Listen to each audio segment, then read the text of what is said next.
नमस्कार। 17 क्वेश्चन हम आपको करवा दिए थे।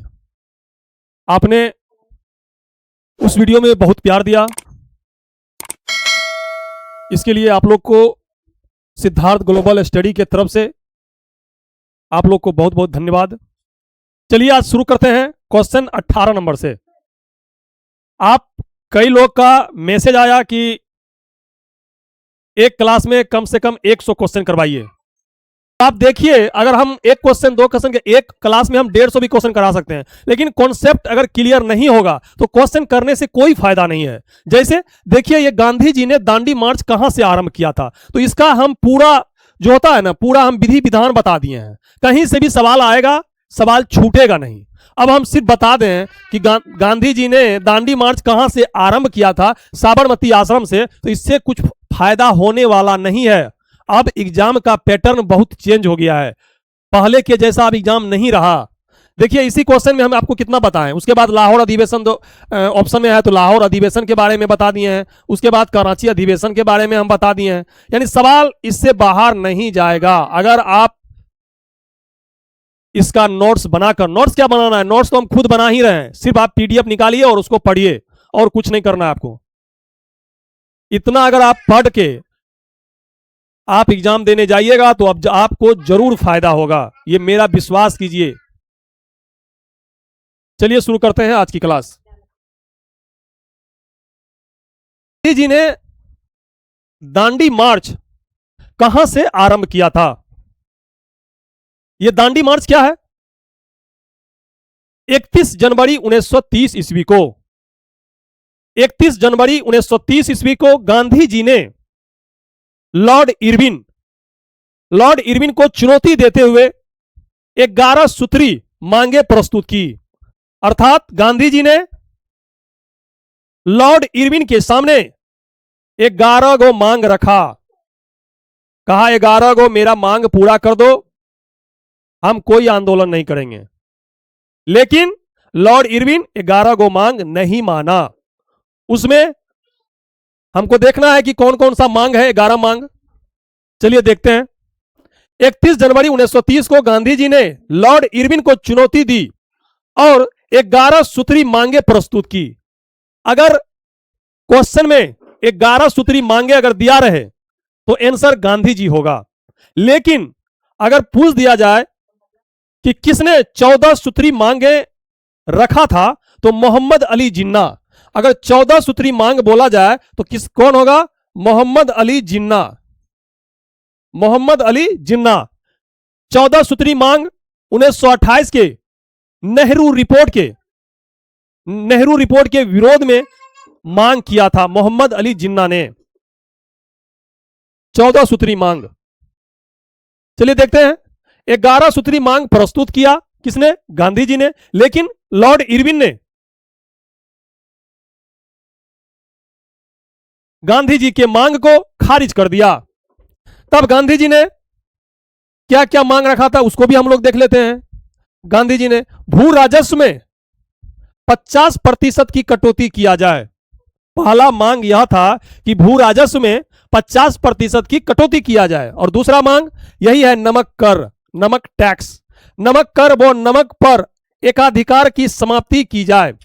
अर्थात नमक पर जो अंग्रेज टैक्स लगा रहा है, नमक पर जो एकाधिकार है अंग्रेजों का, उसे समाप्त किया जाए। उच्च अधिकारियों का वेतन आधा किया जाए। देखिए मांग, अंग्रेजों का जो उच्च अधिकारी है उसका जो है वेतन आधा किया जाए। वेतन क्या किया जाए? आधा किया जाए। राजनीतिक बंदियों जो कारागार में है उनकी रिहाई की जाए।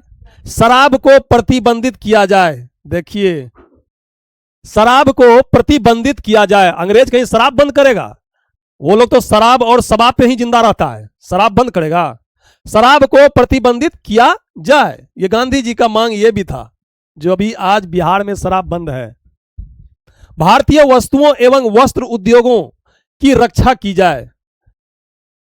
ये सभी मांग रखा गया था, लेकिन लॉर्ड इरविन ने मांग को खारिज कर दिया। ब्रिटिश वायसराय लॉर्ड इरविन ने गांधी जी के इन मांगों को अस्वीकार कर दिया। तब गांधी जी ने कहा मैंने तो रोटी मांगी थी और बदले में मुझे पत्थर मिला। गांधी जी ने क्या कहा कि मैंने तो रोटी मांगी थी लेकिन बदले में मुझे पत्थर मिला।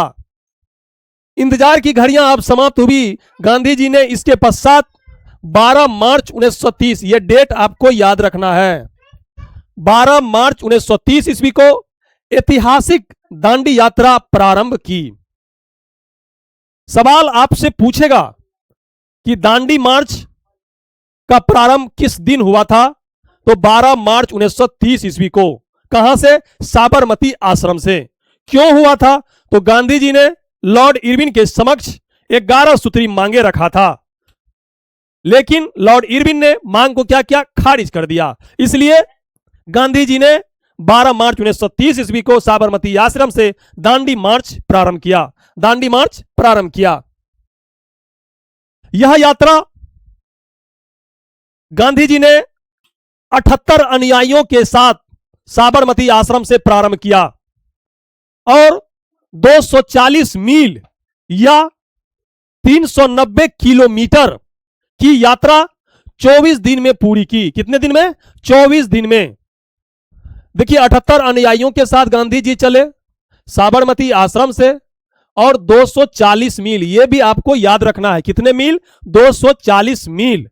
और कितने अनुयायियों के साथ? 78 अनुयायियों के साथ। यह भी याद रखना है, यह भी मस्ट है, यह भी मस्ट है और यह भी मस्ट है। और ये 24 दिन जो है, ये बीपीएससी में सवाल पूछा गया है 66वीं बीपीएससी में कि साहब दांडी यात्रा जो गांधी जी किए थे वो 240 मील जो चला था, कितने दिन में यात्रा पूरा किया था? तो 24 दिन में। इसमें याद करने वाली कोई बात नहीं है। 24 दिन याद रखिए, एक चीज याद रखिए, दूसरा याद हो जाएगा। 24 दिन याद रखिए, यहां देखिए 240 मील, एक जीरो हटा देंगे तो 24 दिन हो जाएगा, इसमें जीरो दे देंगे तो 240 मील हो जाएगा। फिर देखते हैं, दांडी भारत के गुजरात राज्य के नवसारी जिला में स्थित है। पूछेगा दांडी कहां पे है, तो गुजरात में है। गुजरात में कहां पे है, तो गुजरात के नवसारी जिले में स्थित है। नवसारी जिले में स्थित है। 5 अप्रैल 1930 ईस्वी को गांधी जी दांडी पहुंचकर, दांडी पहुंचा, कब पहुंचा गांधी जी? 5 अप्रैल 1930 ईस्वी को। लेकिन 6 अप्रैल 1930 ईस्वी को गांधी जी ने मुट्ठी भर नमक लेकर नमक कानून को तोड़ा। 5 अप्रैल को गांधी जी पहुंच गया कहां? दांडी। लेकिन 6 अप्रैल 1930 ईस्वी को नमक कानून को तोड़ा। आपसे सवाल अगर पूछे कि दांडी मार्च कब प्रारंभ हुआ, तो 12 मार्च 1930 ईस्वी को। दांडी कब पहुंचा, तो 5 अप्रैल 1930 ईस्वी को। लेकिन नमक कानून को कब तोड़ा, तो 6 अप्रैल 1930 ईस्वी को। इसी दिन 6 अप्रैल को गांधी जी ने देखा कि आदमी का जमावड़ा ज्यादा हो गया है, अब एक नया आंदोलन शुरू कर देते हैं। इसलिए गांधी जी ने 6 अप्रैल 1930 ईस्वी को सविनय अवज्ञा आंदोलन शुरू कर दिया। इसी 6 अप्रैल को सविनय अवज्ञा आंदोलन शुरू कर दिया। और कितने अनुयायियों के साथ चला था? 78 अनुयायियों के साथ। कितने मील चला था? 240 मील, लगभग 390 किलोमीटर। और कितने दिन में यात्रा किया था? तो 24 दिन में यात्रा किया था। 24 दिन में यात्रा किया था। इस यात्रा को सुभाष चंद्र बोस ने नेपोलियन से एल्वा की पेरिस यात्रा से इसका तुलना किया है।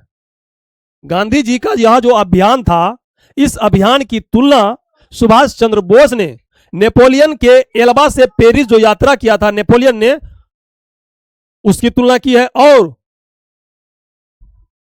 मुसोलिन के रोम मार्च से किया है। आपसे सवाल पूछेगा कि गांधी जी के दांडी मार्च की तुलना नेपोलियन के एल्बा से पेरिस की यात्रा में किसने किया है, तो सुभाष चंद्र बोस ने किया है।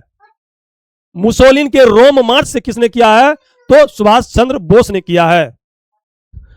इस दांडी मार्च में, यह भी सवाल बहुत अच्छा है, इस दांडी मार्च में अमेरिकी पत्रकार वेब मिलर भी क्या थे? गांधी जी के साथ थे। आपसे सवाल पूछेगा कि दांडी मार्च के दौरान महात्मा गांधी के साथ में कौन सा अमेरिकी पत्रकार था? तो वेब मिलर। कौन था? Web Miller. उसके बाद श्री राजगोपालाचारी ने तमिलनाडु के तंजौर में नमक कानून को तोड़ा। फिर मालाबार में वैकोम सत्याग्रह के नेता के पलक्कन ने कालीकट पेन्नार तक नमक यात्रा किया था। चलिए देखते हैं लाहौर अधिवेशन।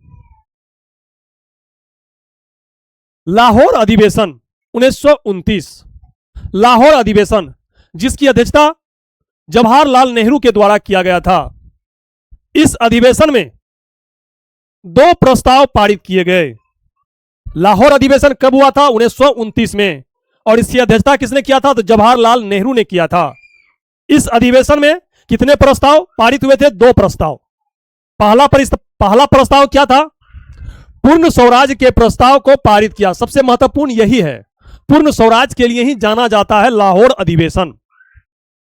पूर्ण स्वराज के प्रस्ताव को पारित किया और 26 जनवरी 1930 को रावी नदी के किनारे झंडा फहराया और प्रथम स्वाधीनता संग्राम दिवस मनाया। आपसे सवाल पूछेगा कि प्रथम स्वाधीनता संग्राम दिवस कब मनाया गया? तो 26 जनवरी 1930 को। 26 जनवरी 1930 को रावी नदी के किनारे। और दूसरा प्रस्ताव क्या था? सविनय अवज्ञा आंदोलन चलाने का प्रस्ताव पारित किया गया। सविनय अवज्ञा आंदोलन चलाने का प्रस्ताव पारित किया गया। यही प्रस्ताव यहां पारित हुआ, इसलिए 6 अप्रैल 1930 को दांडी जो पहुंचा गांधी जी, वहीं से शुरू कर दिया सविनय अवज्ञा आंदोलन। अब देखते हैं पूर्ण स्वराज लेट इसी में होता है। मान के चलिए उतना हम बता के छोड़ देते तो सवाल अगर यहां से बन जाएगा तो कहिएगा कि मास्टरवा क्या पढ़ाता है, सवाल तो आता नहीं है। जितना महत्वपूर्ण वो है उतना महत्वपूर्ण ये भी है। इसके बारे में सभी लोग जानते हैं, लेकिन इसके जो हम अभी बता रहे हैं इसके बारे में बहुत कम लोग जानते हैं। चलिए शुरू करते हैं। पूर्ण स्वराज। पूर्ण स्वराज का इतिहास क्या है?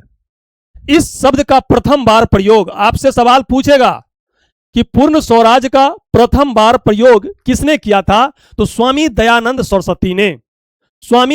सरस्वती ने। फिर पूछेगा आपसे कि कांग्रेस के मंच से इस शब्द का प्रथम बार प्रयोग किसने किया था? तो 1906 ईस्वी में कलकत्ता अधिवेशन हुआ था, जिसकी अध्यक्षता दादा भाई नेरोजी के द्वारा किया गया था, उसी में हुआ था। कांग्रेस के मंच से इस शब्द का प्रथम बार प्रयोग 1906 ईस्वी के कलकत्ता अधिवेशन में दादा भाई नेरोजी के द्वारा किया गया था। फिर 1925 ईस्वी में कानपुर अधिवेशन हुआ था। कब? 1925 ईस्वी में कानपुर अधिवेशन हुआ था। में प्रथम बार हसरत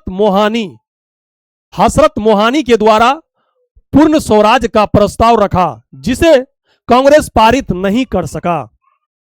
अर्थात 1925 में कानपुर अधिवेशन हुआ था, जिसकी अध्यक्षता सरोजिनी नायडू ने किया था। सवाल यह भी बनता है कि कांग्रेस की अध्यक्षता प्रथम भारतीय महिला किसने किया था? तो सरोजिनी नायडू ने किया था 1925 ईस्वी में। लेकिन सवाल यह अगर पूछे कि कांग्रेस की पहली महिला अध्यक्ष कौन है, तो एनी बेसेंट होगा। ठीक।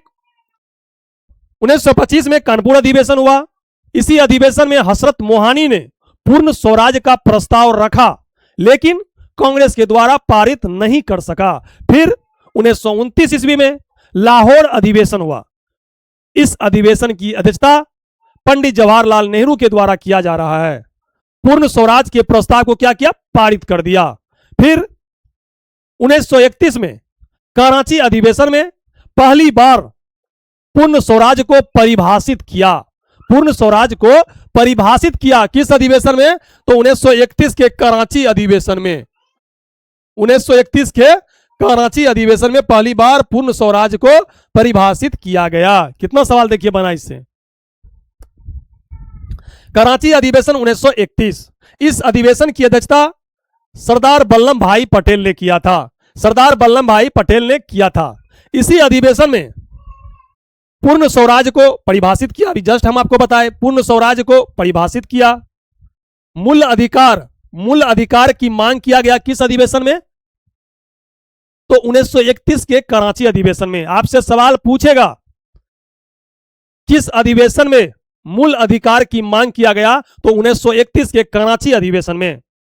फिर इसी अधिवेशन में गांधी जी को काले झंडा दिखाया गया था। गांधी जी को काले झंडा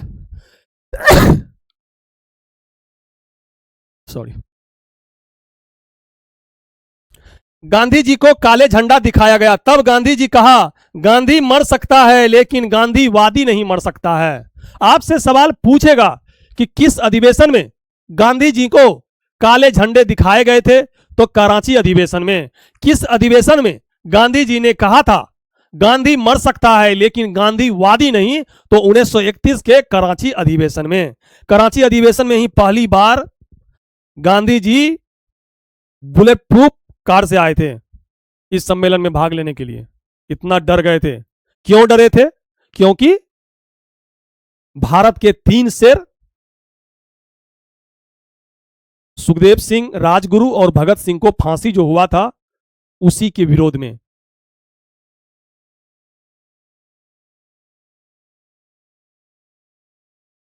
सुदीरमन कप। सुदीरमन कप किस खेल से संबंधित है? Bridge, badminton, lawn tennis, basketball. तो इसमें आंसर हो जाएगा बैडमिंटन। सुदीरमन कप किससे संबंधित है? तो बैडमिंटन से। चलिए देखते हैं अब खेल खिलाड़ी के बारे में। खिलाड़ी जैसे हम लोग देखते हैं क्रिकेट, फुटबॉल, हॉकी, इन तीनों में अगर पूछे खिलाड़ी की संख्या तो कितना होता है? 11। अगर रग्बी फुटबॉल में पूछे तो 15। पोलो में पूछे 4। वाटर पोलो में पूछे 7। अगर कबड्डी में पूछे 7। वॉलीबॉल में पूछे 6। वॉलीबॉल में पूछे 6। फिर बास्केटबॉल में पूछे, बास्केटबॉल में अगर पूछे तो 5। बास्केटबॉल में पूछे 5। फिर जिम्नास्टिक में पूछे, जिम्नास्टिक में पूछे तो 8। फिर खो खो खो खो में पूछे तो 9। खो खो में 9। फिर बेसबॉल में भी 9। बेसबॉल में भी पूछे तो 9। इतना आप लोग को याद रखना है। इतना आप लोग को याद रखना है। फिर देखते हैं ट्रॉफी। क्रिकेट में कौन कौन सा ट्रॉफी आता है? एक आता है Ranji trophy, Ranji trophy, Duleep trophy, Deodhar trophy, Vijay Hazare trophy, Syed Mushtaq trophy. बाद में ट्रॉफी सब में जुड़ जाता है। सिर्फ याद रखिए रंजित, दिलीप, देवघर, सैयद, शारजा, उसके बाद शीश महल, फिर रानी झांसी, फिर सीके नायडू, फिर एसेज, ईरानी,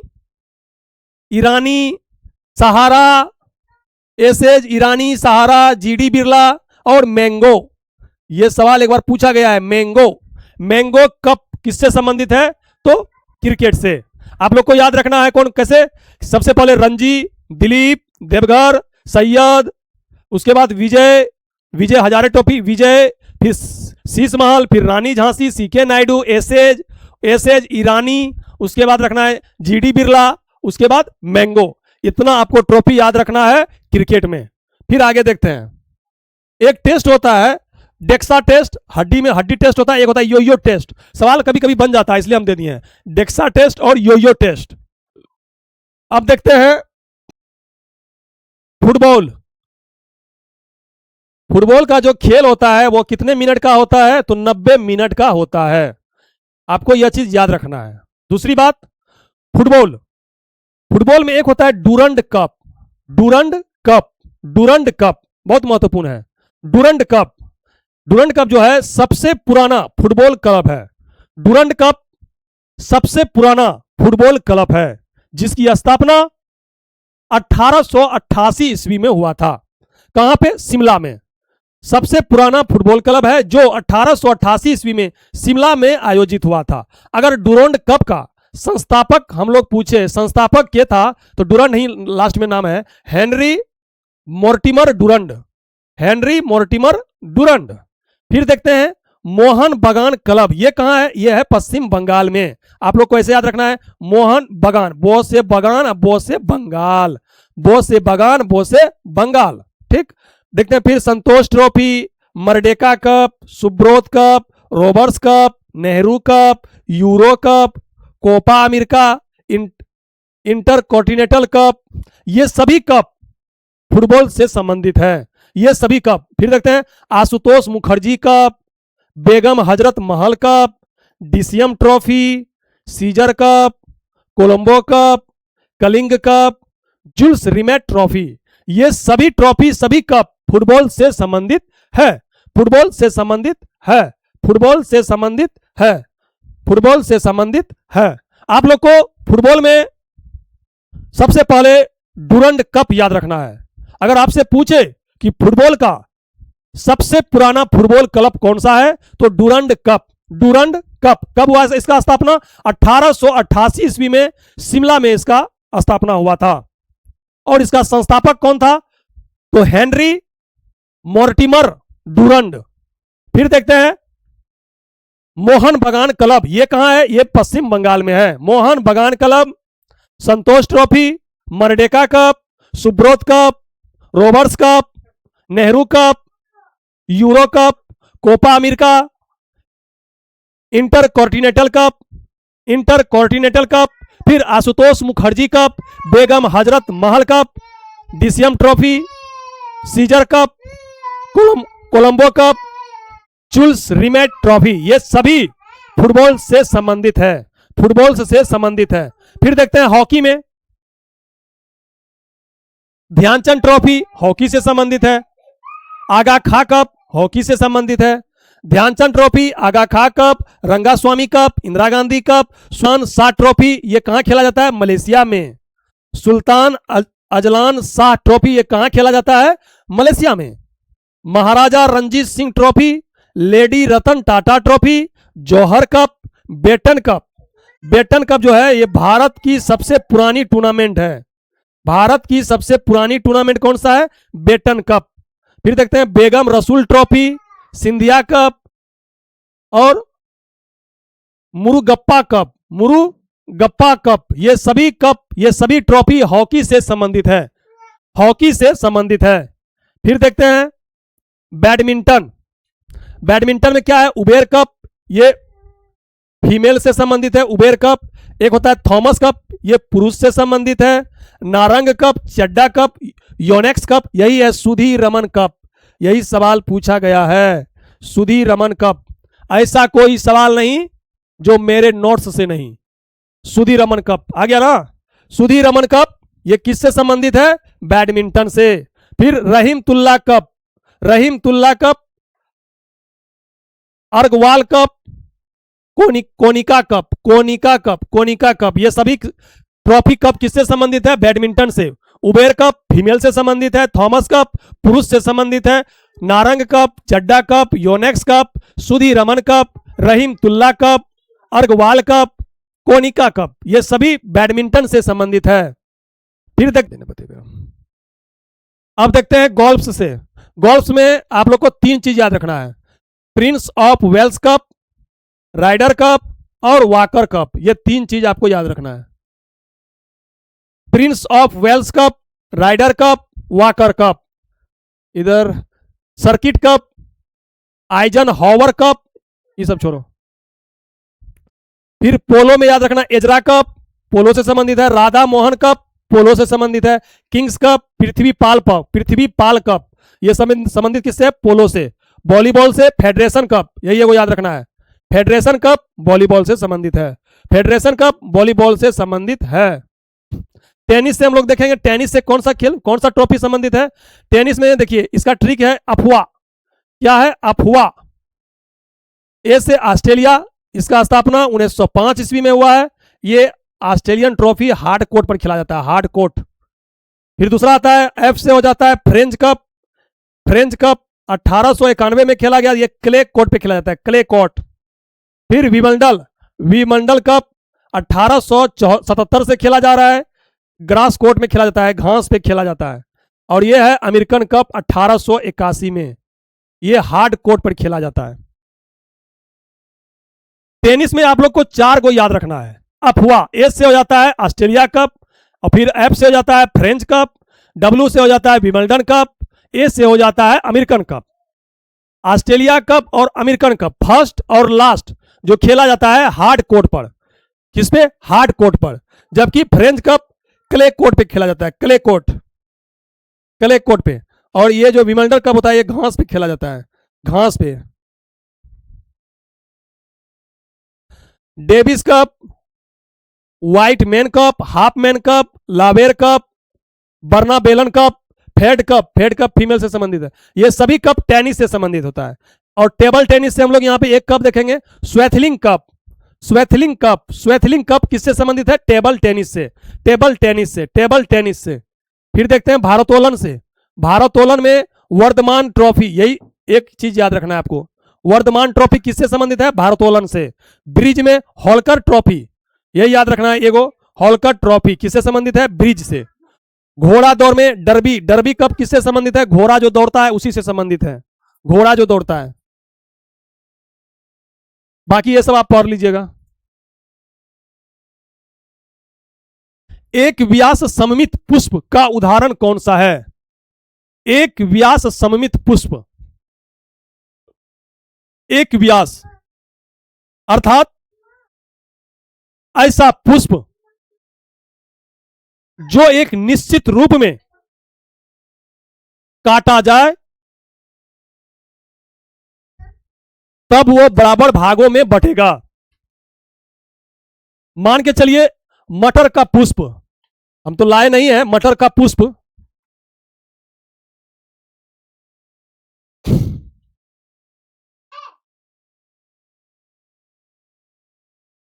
ये भी है, ये भी है, लेकिन ये अच्छा दिख रहा है। मान के चलिए ये पुष्प है, इसको अगर हम ऐसे काटेंगे तो क्या ये बराबर भागों में बटा? नहीं बटा। ऐसे काटेंगे, बराबर भागों में बटा? नहीं बटा। लेकिन अगर हम एक सीधी रेखा में अगर इसे हम काटते हैं, एक सीधी रेखा में,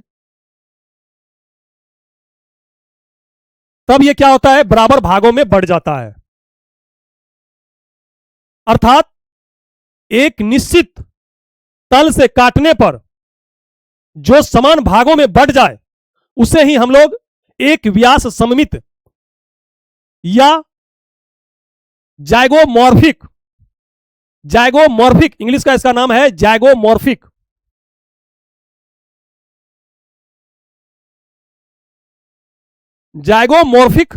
कहते हैं। इसका उदाहरण अगर हम लोग देखते हैं तो सबसे अच्छा मटर, चना, गुलमोहर, जैसे मटर, चना, गुलमोहर, यही सब इसका उदाहरण है। एक व्यास सममित, आपको सीधा याद रखना है, एक व्यास सममित यानी जाइगोमॉर्फिक में क्या होता है? एक निश्चित तल से काटने पर जो समान भागों में बढ़ता है उसे ही हम लोग क्या कहते हैं? एक व्यास सममित। तो इसका आंसर क्या हो जाएगा? इसका आंसर क्या हो जाएगा? मटर। क्या हो जाएगा? मटर। लेकिन एक होता है त्रिज्या सममित, जैसे एक है एक व्यास सममित है, एक होता है त्रिज्या सममित। इसका इंग्लिश होता है जाइगोमॉर्फिक, और एक होता है त्रिज्या सममित।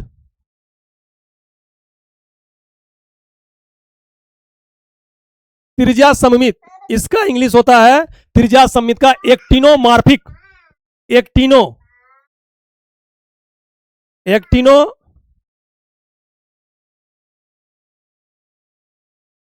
एक्टिनोमार्फिक। अब ये क्या होता है, इसे हम किसी भी तल से काटें तो ये पुष्प बराबर भागों में बढ़ता है, किसी भी तल से काटें। चलिए देखते हैं इसका उदाहरण।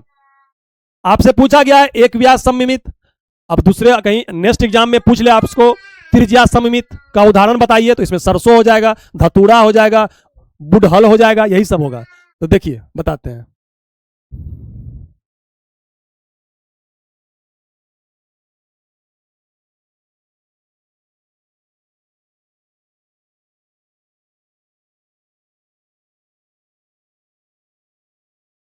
देखिए ये क्या है, सरसों का पुष्प।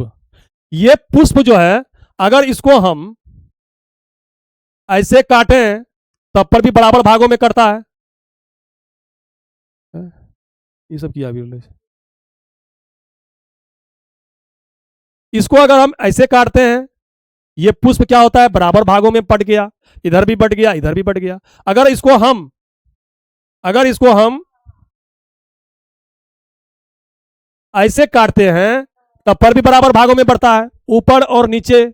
अगर इसको हम ऐसे काटते हैं तब पर भी बराबर भागों में करता है, इधर बराबर उधर बराबर।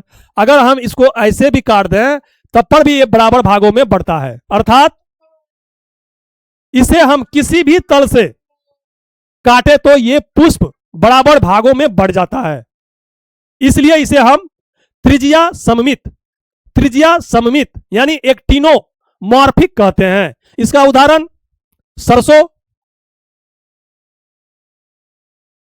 उसमें क्या था, धतूरा, सरसों, गुलाब, धतूरा, धतूरा, गुड़हल, गुड़हल। इसी तरह आप लोग को याद रखना है, एक होता है जाइगोमार्फिक, एक होता है एक्टिनोमार्फिक। Zygomorphic, actinomorphic. जाइगोमार्फिक क्या होता है, एक व्यास सममित, अर्थात एक निश्चित तल से काटा जाता है तब बराबर भागों में बढ़ता है, जैसे मटर सबसे अच्छा एग्जांपल। फिर दूसरा देखते हैं एक्टिनोमार्फिक यानी त्रिज्या सममित, इसको किसी भी तल से काटेंगे यह बराबर भागों में बटेगा, जैसे सरसों, गुलाब, गुड़हल इत्यादि। चलिए देखते हैं नेक्स्ट क्वेश्चन, शुरू करते हैं नेक्स्ट क्वेश्चन। पाताल, पाताल शब्द का उचित विलोम क्या है? पाताल शब्द का उचित विलोम क्या है? तो पाताल है तो क्या हो जाएगा, आकाश, यानी उल्टा क्या है, ऊपर आकाश नीचे पाताल। पाताल है तो आकाश, आकाश है तो पाताल। पाताल शब्द का उचित विलोम आकाश है। विलोम विपरीत यानी उल्टा अर्थ बताने वाले शब्द को विपरार्थक शब्द या विलोम शब्द कहते हैं। जैसे उदाहरण में रात का उल्टा दिन, सुख का दुख, आकाश का पाताल, आकाश का पाताल। पाताल का पर्यायवाची शब्द यानी पाताल को हम लोग क्या क्या कह सकते हैं, अधोलोक, पाताल, रसताल। आकाश का पर्यायवाची शब्द देखें तो आकाश को हम लोग क्या क्या कह सकते हैं, नभ, व्योम, अंबर, गगन, दीव, फलक, खगोल, अंतरिक्ष, आसमान इत्यादि।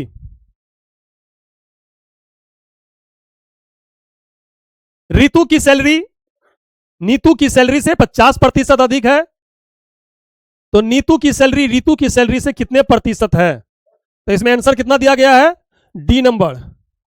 आप लोग देख लीजिएगा।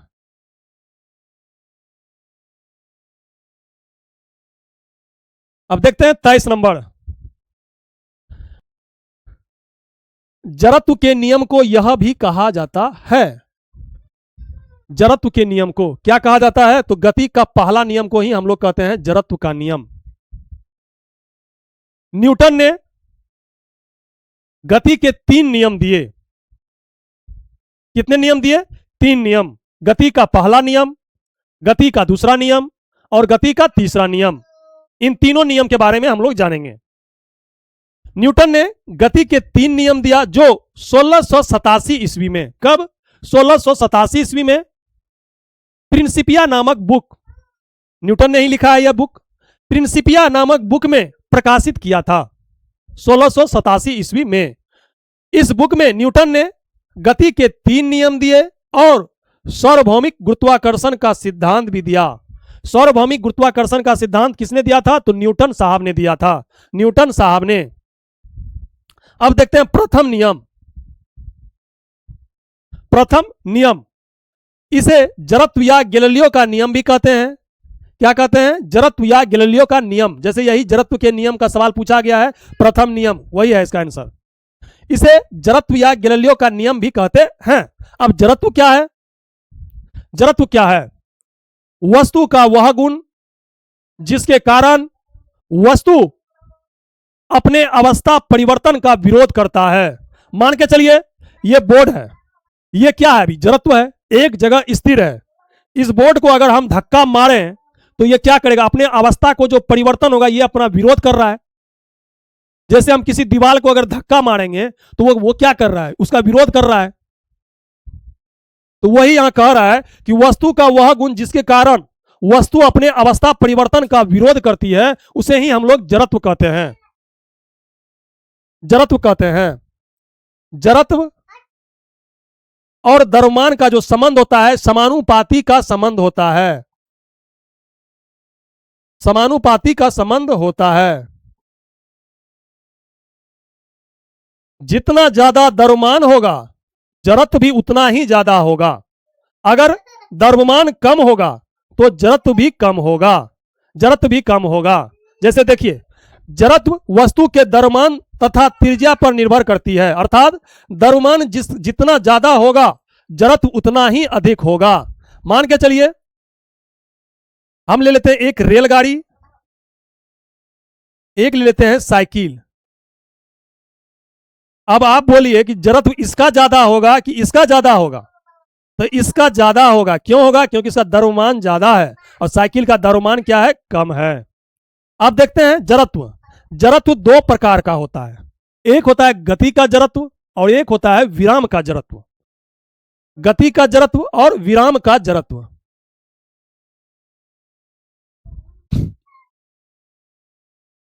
विराम का जड़त्व, विराम का जड़त्व, यदि कोई वस्तु स्थिर है तो वह वस्तु स्थिर ही रहना चाहता है जब तक उस पर कोई बाहरी बल आरोपित ना हो। जैसे यह बोर्ड स्थिर है, स्थिर ही रहना चाहता है, लेकिन वही हम इसको धक्का दे दें तो यह पीछे चले जाएगा या टूट जाएगा। यही बात कहा गया है कि यह विराम में है, विराम का जड़त्व। अगर कोई वस्तु स्थिर रहना चाहता है तो वह तब तक स्थिर रहेगा जब तक उस पर कोई बाहरी बल आरोपित ना हो। जैसे कंबल झाड़ने पर धूलकण का गिरना, कंबल में धूलकण सटा रहता है, उसको आप लोग छोड़ दीजिए तो धूलकण सटले रहेगा, लेकिन डंडा से अगर मारेंगे पीटेंगे तो धूलकण क्या होगा? नीचे गिर जाएगा। धूलकण क्या होगा? नीचे गिर जाएगा। क्यों? क्योंकि धूलकण में क्या आ जाता है? गति आ जाता है, गति आता है तो गिर जाता है। अचानक गाड़ी के चलने पर यात्री पीछे की ओर झुकता है। मान के चलिए हम गाड़ी में बैठे हुए हैं, अचानक गाड़ी आगे बढ़ जाए, अचानक, तो मेरा पैर जो है गाड़ी पे है, अचानक मेरा पैर स्थिर है, अभी अचानक गति में आएगा तो पीछे हम गिर जाएंगे। वही चीज यहां देखिए, ये गाड़ी चल रहा है, नहीं रुका हुआ है, नहीं, ये आपका गति का जड़त्व का है, ये विराम का जड़त्व का फोटो नहीं है, गति का जड़त्व है, ये गलती है। मान के चलिए आप बस में बैठे हुए हैं, अचानक बस चल दे तो आप आगे की ओर गिर जाइएगा। क्यों गिरिएगा? क्योंकि आपका शरीर स्थिर है। जैसे बस चलेगा आपका पैर जो है गति में आ जाएगा, गति में आएगा तो आपका पैर आगे जाएगा और आप पीछे आ जाइएगा, क्योंकि आपका पैर से ऊपर जो शरीर है क्या? स्थिर है, लेकिन पैर से नीचे क्या हो गया? तुरंत हो गया गति। गति जैसे हुआ पैर आगे बढ़ा, आप स्थिर हैं, आप पीछे आ जाइएगा। पैर यानी पौधे हिलाने पर फल का नीचे गिरना। मान के चलिए पेड़ वृक्ष में फल लटका हुआ है तो स्थिर है, लेकिन वृक्ष को हिलाएंगे तो उसमें क्या आ जाएगा, गति आ जाएगा, गति आ जाएगा, गिर जाएगा। कांच में पत्थर मारने पर फूट जाता है, जबकि गोली मारने पर छेद होना। कांच पे अगर हम बड़ा ऐसा पत्थर मारेंगे तो उसका द्रव्यमान कितना ज्यादा होगा, बहुत ज्यादा होगा, उतना स्थान वो ले लेगा, पूरा फूट जाएगा। लेकिन अगर हम एक गोली मारते हैं तो गोली का द्रव्यमान एकदम थोड़ा सा होता है, लेकिन स्पीड कितना तेज होता है, धड़ाक से जाएगा, धड़ाक चले जाएगा। गिलास के ऊपर कार्डबोर्ड पर रखा एक सिक्का है, अचानक अगर हम कार्डबोर्ड को खींच लेते हैं तो सिक्का ग्लास में गिर जाता है। देखिए यहां पे सिक्का है, ये कार्डबोर्ड है, ये नीचे गिलास है। यह आदमी क्या किया, ये कार्डबोर्ड को इधर ठेल दिया, यानी घसका दिया, तो ये सिक्का क्या किया, गिलास में गिर गया। यही है विराम का जड़त्व। ये विराम में था, ये विराम में ही रहना चाहता है, ये नीचे गिर गया, इसमें गति आ गया, ये आगे चले गया। गति का जड़त्व। अब दूसरा देखते हैं हम लोग, गति का जड़त्व। नहीं ठीक ही था, ये हम लोग गति में ही इसको दिए गए हैं ऑप्शन, ये गति का ही है। यदि कोई वस्तु गतिशील है तो वह गतिशील ही रहना चाहता है जब तक उस पर कोई बाहरी बल आरोपित ना हो। जैसे देखिए, यदि कोई वस्तु गतिशील है तो वह गतिशील ही रहेगा जब तक उसे रोकने के लिए कोई बाहरी बल आरोपित ना हो, कोई बाहरी बल आरोपित ना हो। जैसे अचानक गाड़ी के रुकने पर यात्री आगे की ओर झुकता है, यही है। देखिए गाड़ी चल रहा है, अचानक रुक गया तो गाड़ी का व्यक्ति क्या हुआ, आगे की ओर झुक गया। कैसे, देखिए मान के चलिए हम गाड़ी बस पे चल रहे हैं, मेरा पैर जो है, शरीर क्या है, गति अवस्था में है, लेकिन गाड़ी अचानक रुक गया तो मेरा पैर जो है गाड़ी पे वो अचानक विराम हो गया, लेकिन मेरा शरीर क्या है, ऊपर वाला भी गति में है, गति में, इसलिए आगे चले जाता है, और कोई बात नहीं है। तेजी से दौड़ता धावक अचानक रुकने पर गिर जाता है, गिरवे करेगा।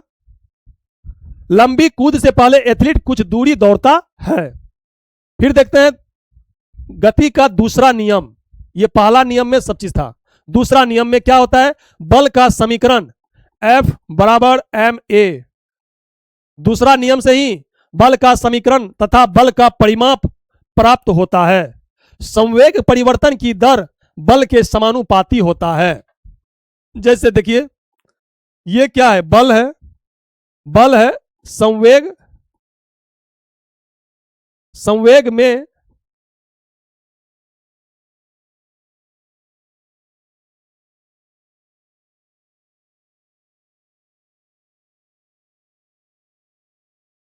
में परिवर्तन बटे समय।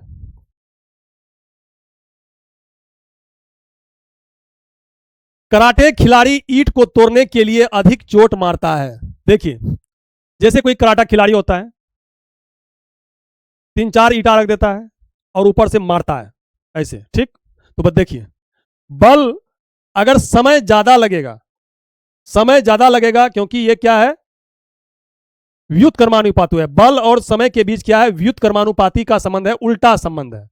अगर समय ज्यादा लगेगा तो बल कम लगेगा, अगर समय कम लगेगा तो बल ज्यादा लगेगा। तो वही बात है, कराटे का खिलाड़ी क्या करता है, पहले एम बनाता है, मार देता है तुरंत। समय कम लग गया, समय कम लगा, बल ज्यादा लग गया, टूट जाता है। गद्दे की तुलना में फर्श पर चोट अधिक लगती है। देखिए गद्दा में जब हम लोग कूदते हैं तो क्या होता है, अब फर्श में देखिए ये फर्श है और ये गद्दा है, ओके। इस पर हम अगर कूदते हैं तो यहीं पे रह जाएंगे, यहीं पे। लेकिन इस पे अगर हम लोग कूदते हैं तो ये इतना धंस जाता है, नीचे धंस जाएगा गद्दा में। तो इसमें क्या होगा, समय बढ़ जाएगा, समय बढ़ेगा तो बल कम लगेगा, यानी चोट कम लगेगा। इसी तरह होता है। अब देखते हैं टेनिस के गेंद की तुलना में क्रिकेट की बॉल से चोट अधिक लगता है। वही बात है, ऊंची या लंबी कूद में जमीन को खोद, हाँ मान के चलिए कोई हाई जंप लॉन्ग जंप कर रहा है तो आगे क्या करता है, बालू गिरा देता है, मट्टी खोद देता है। क्यों, क्योंकि समय ज्यादा लगे। मान के चलिए यही है, यहाँ बालू हम यहाँ पे है रोड, एकदम कड़ा मिट्टी हम दे दिए, ठीक। और यहाँ पे अब बालू, यहाँ पे कूदेंगे ना तो यहीं रह जाएंगे, चोट लग जाएगा। लेकिन यहाँ कूदेंगे तो धंस जाएंगे, तो समय ज्यादा लगेगा तो बल कम लग जाएगा। इसी तरह होता है और कुछ नहीं है इसमें। ये सब हम लोग खुद प्रैक्टिस कर रहे हैं। अब देखते हैं तीसरा नियम। तीसरा नियम क्या कहता है? तीसरा नियम कहता है क्रिया और प्रतिक्रिया। क्रिया और प्रतिक्रिया, क्रिया प्रतिक्रिया बल यानी बल की प्रकृति प्राप्त होती है। इसे संवेग संरक्षण का नियम भी कहते हैं। न्यूटन के तीसरे नियम को संवेग संरक्षण का नियम भी कहते हैं।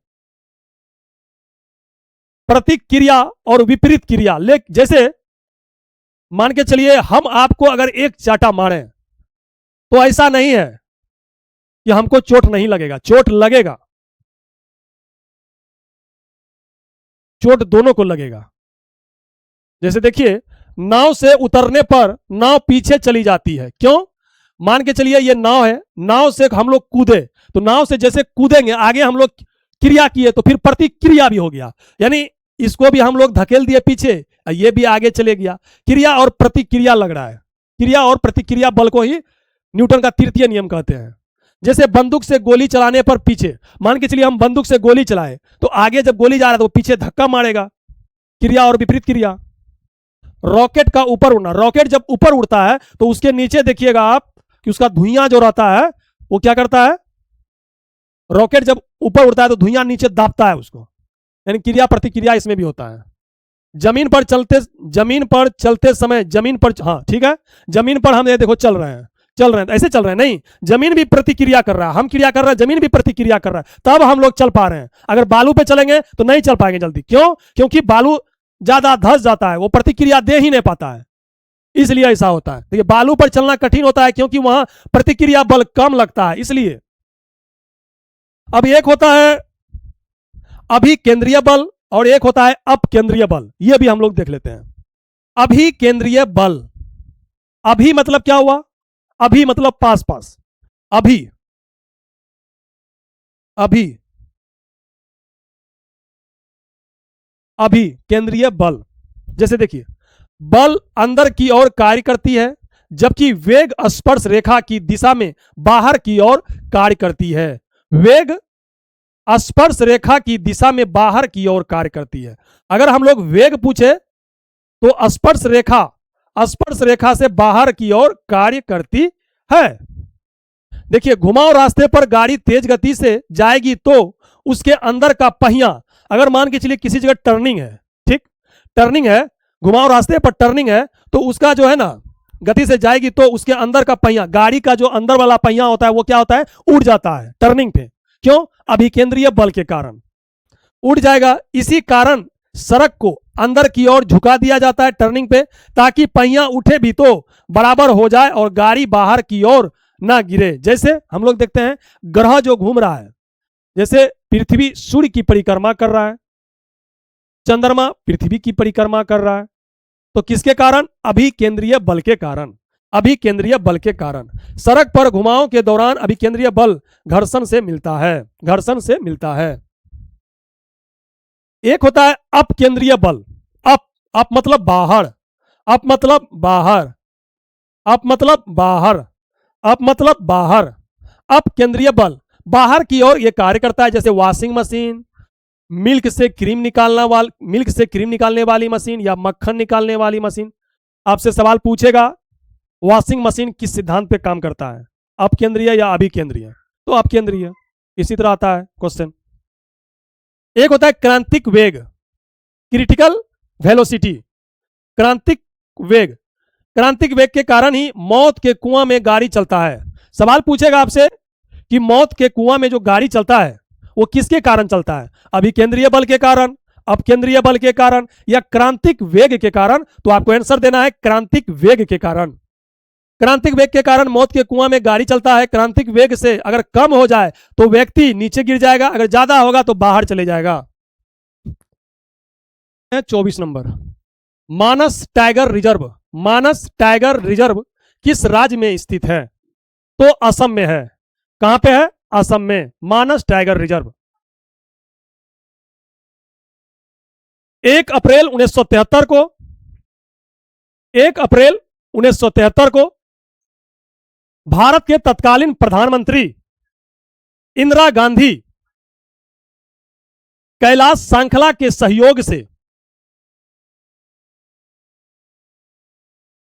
भारत के 9 बाघ अभ्यारण्य के साथ उत्तराखंड में जिम कॉर्बेट नेशनल पार्क से लॉन्च किया गया था। अर्थात 1 अप्रैल 1973 को इंदिरा गांधी के द्वारा उत्तराखंड के जिम कॉर्बेट नेशनल पार्क से 9 बाघ अभ्यारण्य का घोषणा किया और इसे लॉन्च किया। और इस कार्य में इंदिरा गांधी का सहयोग कैलाश सांखला जी किए थे। इसलिए कैलाश सांखला को टाइगर मैन ऑफ इंडिया कहा जाता है। टाइगर मैन ऑफ इंडिया कहा जाता है।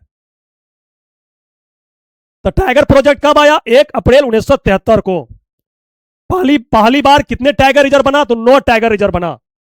कहां से लॉन्च किया गया था? तो Jim Corbett national park Uttarakhand से। 9 टाइगर रिजर्व कौन कौन सा है?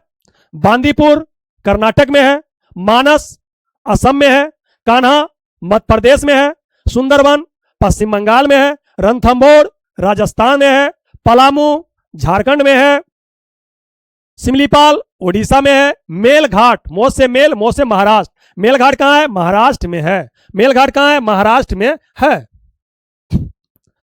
सबसे बड़ा टाइगर रिजर्व कौन सा है?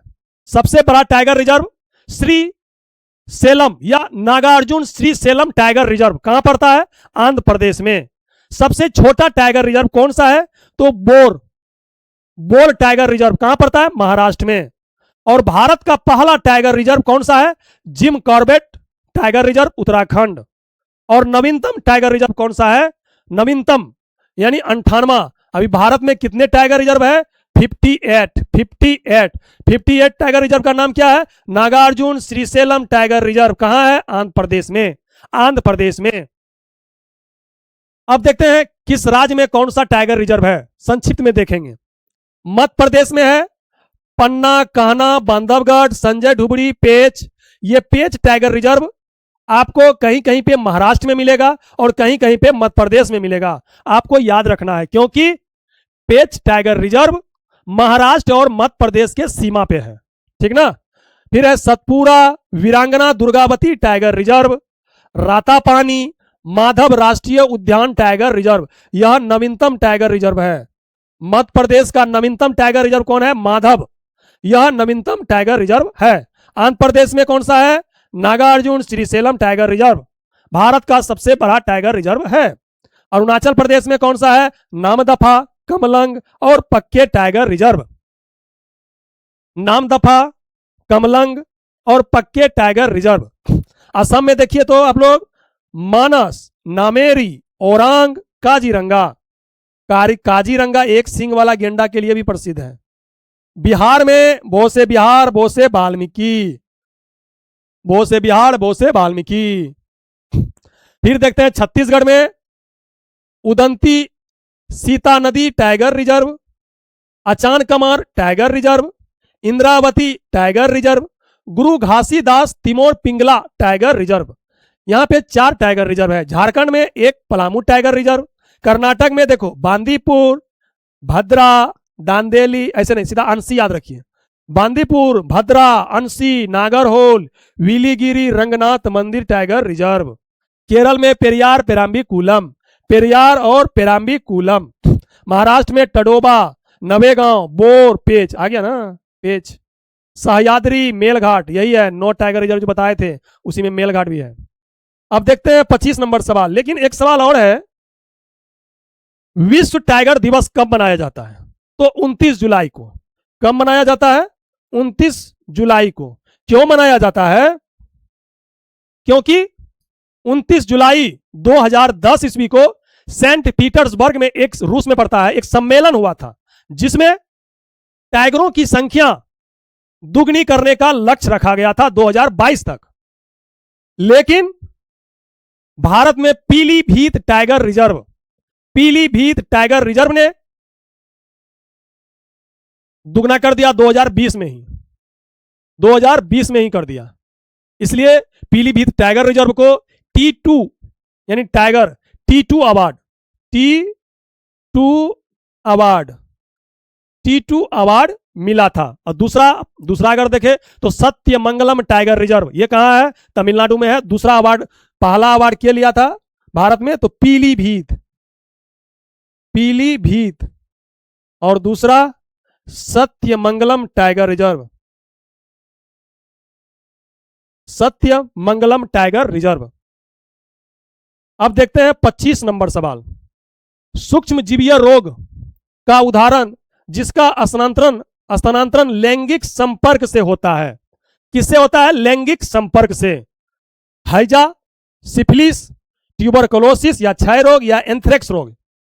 देखिए, हम आपको एक ट्रिक बताए थे, डिप सीटी का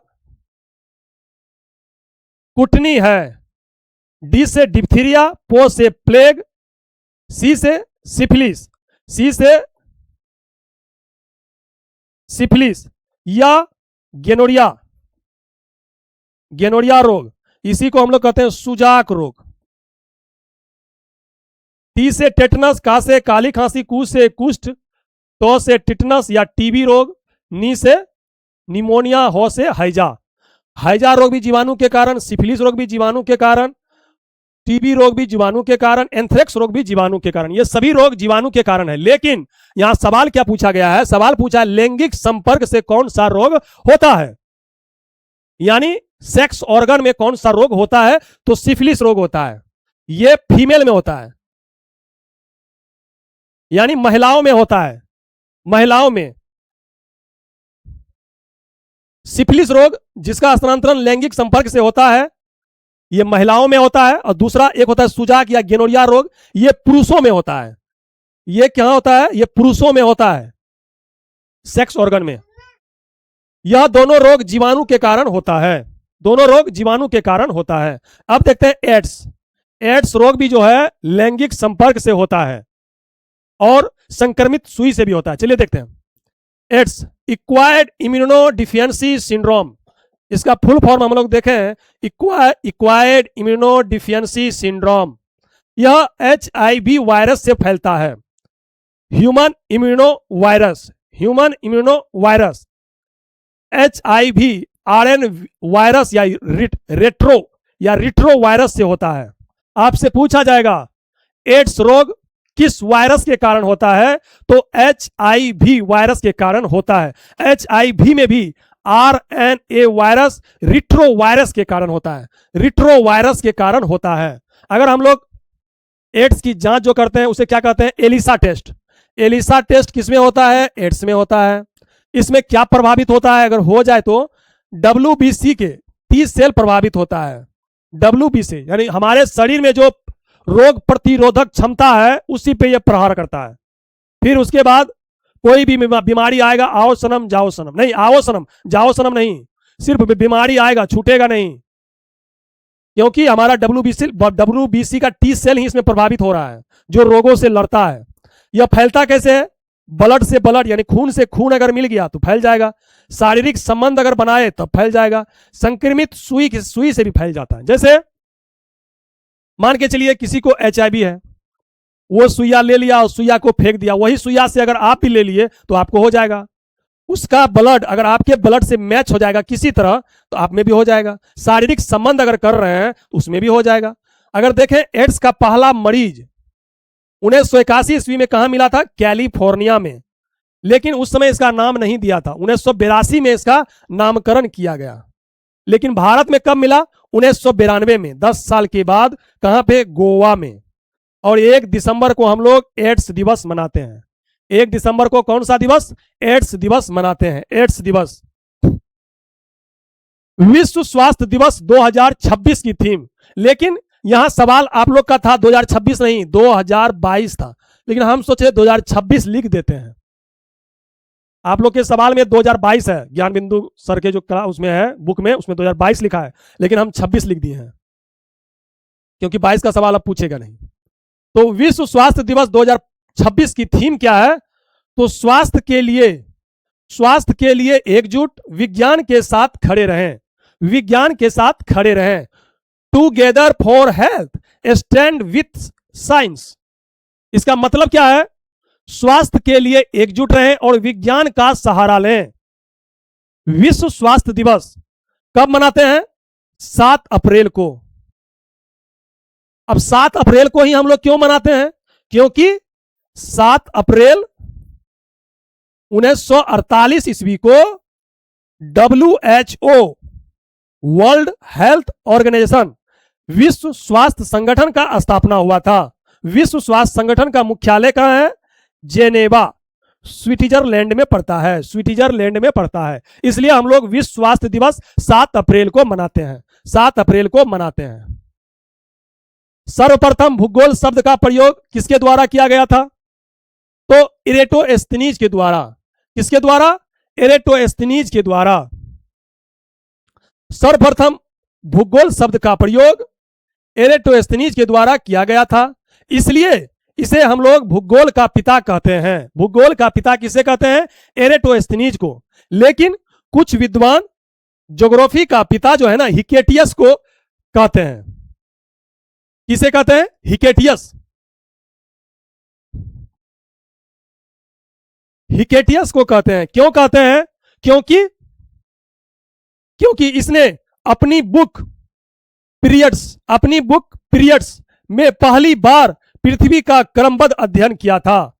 जबकि आधुनिक भूगोल का जनक हमबोल्ट को कहा जाता है। किसे? हमबोल्ट को कहा जाता है, जो कहां का रहने वाला है? जर्मनी का रहने वाला है। जर्मनी का रहने वाला है। अब देखते हैं भारत में बिहार का जिसके उत्पादन में विशिष्ट कारण है, यह है बैर नहीं, आम नहीं, गन्ना नहीं, लीची, शाही लीची। मुजफ्फरपुर में होता है शाही लीची, जीआई टैग प्राप्त है। उत्तर बिहार के शाही लीची को भौगोलिक संकेतक यानी जीआई टैग मिला है।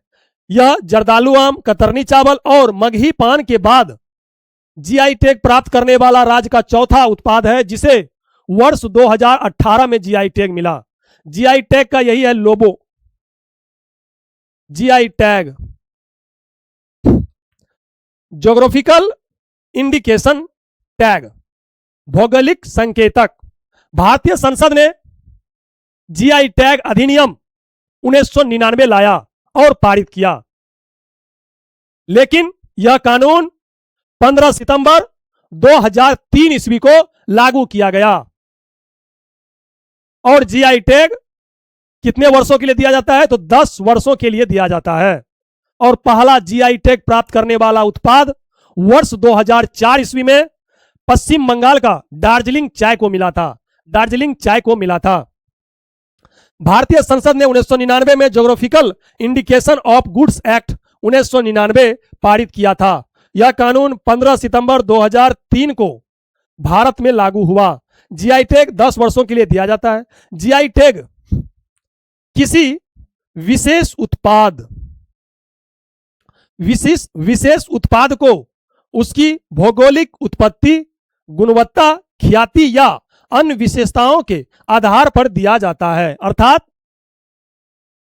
विशिष्ट उत्पाद या विशेष उत्पाद जो होता है, जैसे बिहार में मिथिला मखाना, यह मखाना पूरे भारत में लगभग 80 से 90% इसका उत्पादन बिहार में होता है। इसलिए 2022 ईस्वी में मिथिला मखाना को भी जीआई टैग मिला है। हम अभी बताएंगे आपको। वाणिज्य और उद्योग मंत्री द्वारा निर्धारित लक्ष्य, देखिए, वाणिज्य और उद्योग मंत्री द्वारा वर्ष 2030 तक यह लक्ष्य रखा गया है कि 10,000 जीआई टैग प्राप्त करेंगे। कितना? 10,000 वर्ष 2030 तक।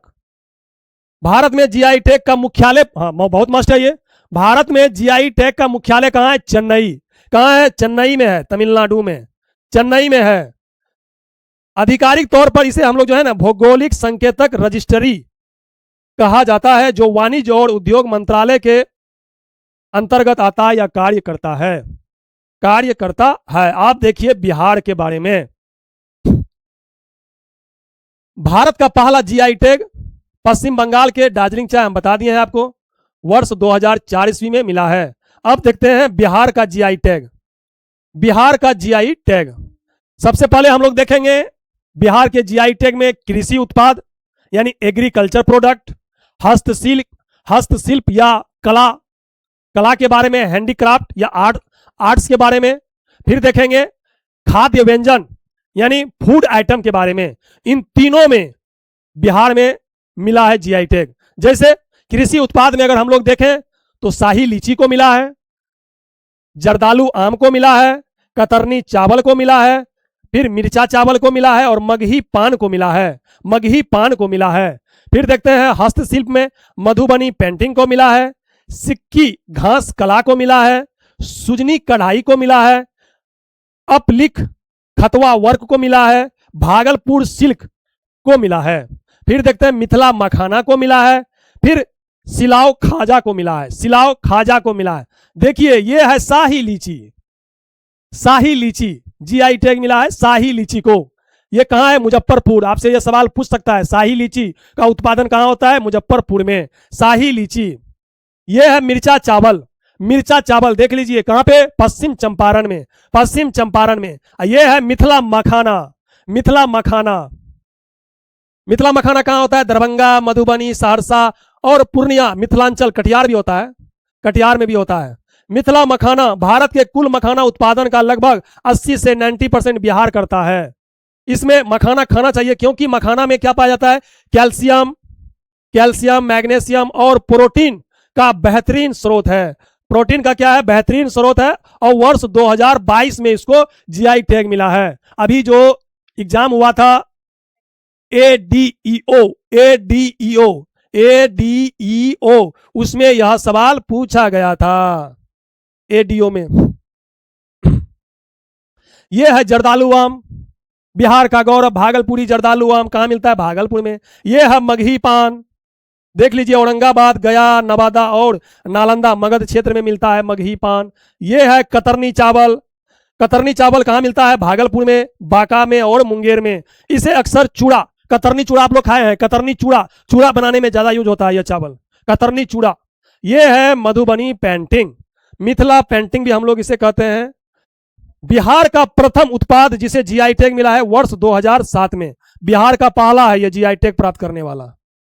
फिर देखते हैं यह है सिक्की घास कला, उत्तर बिहार विशेषकर मधुबनी में होता है। ये विशेषकर मधुबनी में, इसलिए गोल्डन ग्रास ऑफ बिहार भी कहा जाता है। किसे? सिक्की घास कला को। ये देखिए ये आ गया लड़कियों का पसंद, भागलपुरी सिल्क। भागलपुर को हम लोग सिल्क सिटी भी बोलते हैं। पूछेगा आपसे सवाल कि सिल्क सिटी किस जिला को कहा जाता है? तो भागलपुर को। यहाँ का टसर सिल्क विश्व प्रसिद्ध है। टसर सिल्क से ही बनता है सिल्क साड़ी। सुजनी कढ़ाई ये कहां होता है? मुजफ्फरपुर में। यह पुरानी साड़ियों और कपड़ों की परतों को जोड़कर उस पर बारीक या धागों से चित्र बनाया जाता है, सुजनी कढ़ाई। और यह है अपलिक यानी खतवा। इसमें कपड़ों के छोटे छोटे टुकड़ों को काटकर एक बड़े कपड़े पर सिया जाता है जिससे सुंदर डिजाइन बनता है। यह है खाद्य व्यंजन यानी फूड आइटम, सिलाव खाजा नालंदा में फेमस है। सिलाव खाजा यह नालंदा में फेमस है। अब देखते हैं 29 नंबर सवाल। 1857 की क्रांति के समय निम्नलिखित में से कौन भारत के गवर्नर जनरल थे? तो लॉर्ड कैनिंग थे। कौन थे? Lord Canning. 1856 ईस्वी में सैनिक अधिनियम पारित हुआ जिसके तहत भारतीय सैनिक को विदेश जाने के लिए मजबूर किया गया।